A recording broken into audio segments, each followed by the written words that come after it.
4월 24일 수요일 매일 성경 묵상을 시작합니다. 오늘 함께 나눌 말씀은 신명기 32장 15절에서 33절입니다. 신명기 32장 15절에서 33절 말씀을 제가 봉독합니다. 그런데 여수론이 기름짐에 발로 찼도다. 네가 살찌고 비대하고 윤택함에 자기를 지으신 하나님을 버리고 자기를 구원하신 반석을 업신여겼도다. 그들이 다른 신으로 그의 질투를 일으키며 가증한 것으로 그의 진노를 격발하였도다. 그들은 하나님께 제사하지 아니하고 귀신들에게 하였으니 곧 그들이 알지 못하던 신들, 근래에 들어온 신들, 너희 조상들이 두려워하지 아니하던 것들이로다. 너를 낳은 반석을 네가 상관하지 아니하고 너를 내신 하나님을 네가 잊었도다. 그러므로 여호와께서 보시고 미워하셨으니 그 자녀가 그를 경노하게 한 까닭이로다. 그가 말씀하시기를 내가 내 얼굴을 그들에게서 숨겨 그들의 종말이 어떠함을 보리니 그들은 심히 패역한 세대요 진실이 없는 자녀임이로다. 그들이 하나님이 아닌 것으로 내 질투를 일으키며 허무한 것으로 내 진노를 일으켰으니 나도 백성이 아닌 자로 그들에게 시기가 나게 하며 어리석은 민족으로 그들의 분노를 일으키리로다. 그러므로 내 분노의 불이 일어나서 스올의 깊은 곳까지 불사르며 땅과 그 소산을 삼키며 산들의 터도 불타게 하는도다. 내가 재앙을 그들 위에 쌓으며 내 화살이 닿을 때까지 그들을 쏘리로다. 그들이 주림으로 쇠약하며 불같은 더위와 독한 질병에 삼켜질 것이라. 내가 들짐승의 이와 티끌에 기는 것의 독을 그들에게 보내리로다. 밖으로는 칼에 방 안에서는 놀람에 멸망하리니 젊은 남자도 처녀도 백발 노인과 함께 젖먹는 아이까지 그러하리로다. 내가 그들을 흩어서 사람들 사이에서 그들에 대한 기억이 끊어지게 하리라 하였으나 혹시 내가 원수를 자극하여 그들의 원수가 잘못 생각할까 걱정하였으니 원수들이 말하기를 우리의 수단이 높으며 여호와가 이 모든 것을 행함이 아니라 할까 염려함이라. 그들은 모략이 없는 민족이라 그들 중에 분별력이 없도다. 만일 그들이 지혜가 있어 이것을 깨달았으면 자기들의 종말을 분별하였으리라.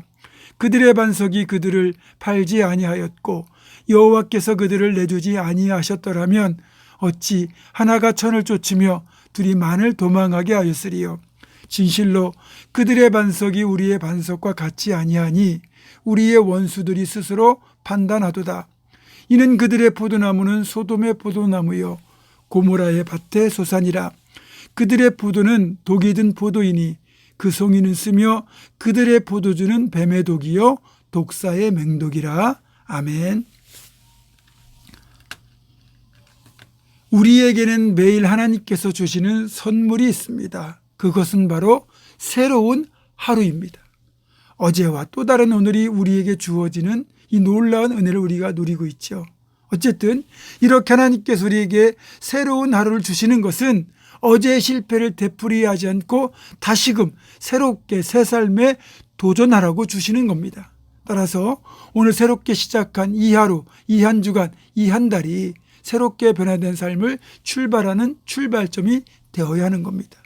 오늘 본문 신명기 32장은 여수론이라고 하는 별명을 가진 이스라엘의 배신을 하나님이 고발하고 있습니다.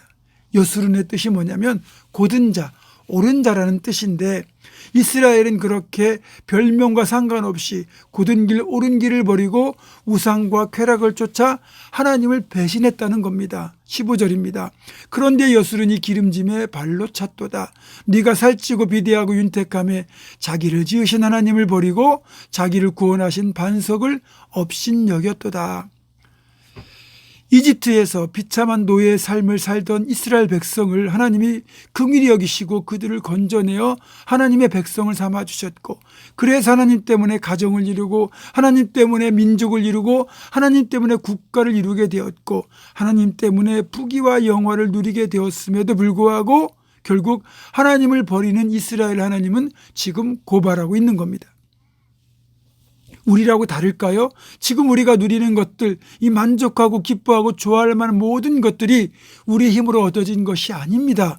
하나님께서 우리에게 주시기를 기뻐하여 그것을 우리에게 허락하셨기 때문에 우리가 누리는 건데, 자칫 우리는 내가 잘나서 이것들을 누린다고 착각하면 그것이 복이 아니라 오히려 화가 될 수도 있는 겁니다.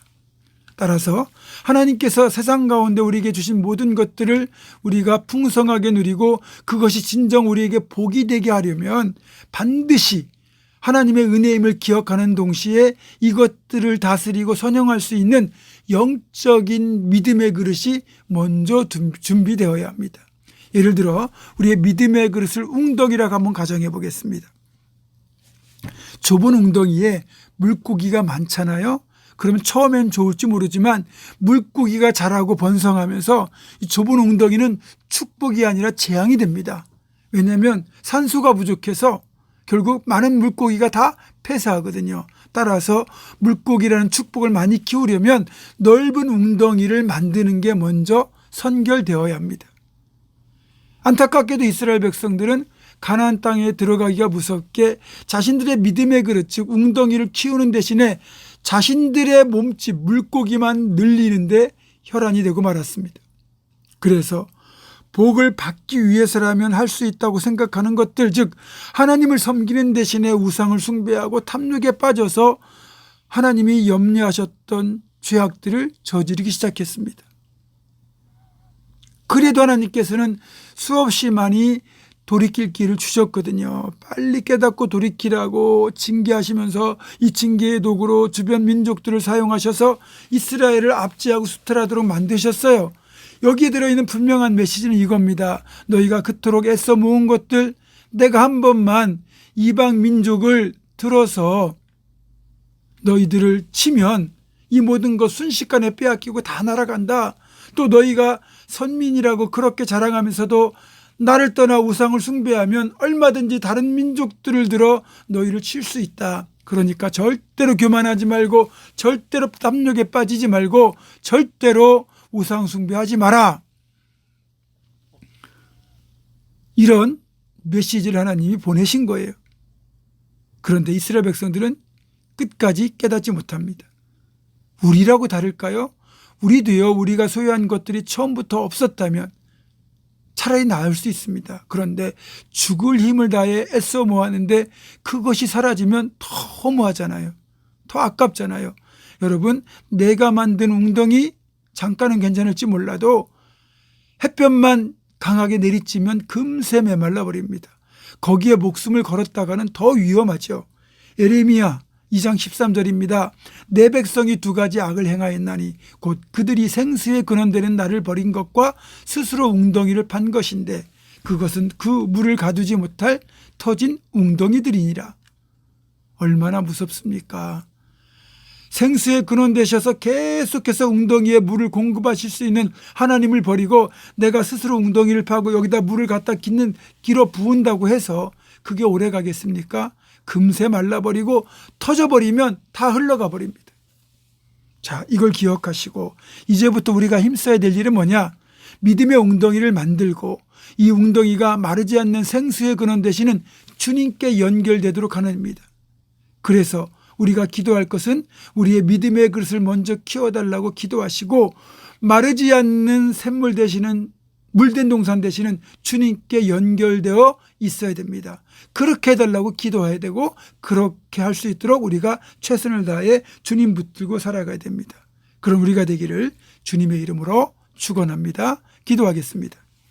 고마우신 아버지 하나님, 우리가 이스라엘 백성들처럼 어리석은 판단으로 사람의 웅덩이를 파지 않게 도와주시고 오직 생수의 근원 되시는 주님께 연결된 정말 웅덩이만 팔 수 있게 도와주시고 또 이 복의 그릇이 되기 위하여 웅덩이를 키우는 일에도 힘쓸 수 있게 도와주셔서 정말 믿음의 웅덩이를 키우고 여기에 생수의 근원 되신 주님과 연결되어 끝까지 마르지 않는 물된 동산의 축복을 풍성하게 누리며 살게 하여 주옵소서.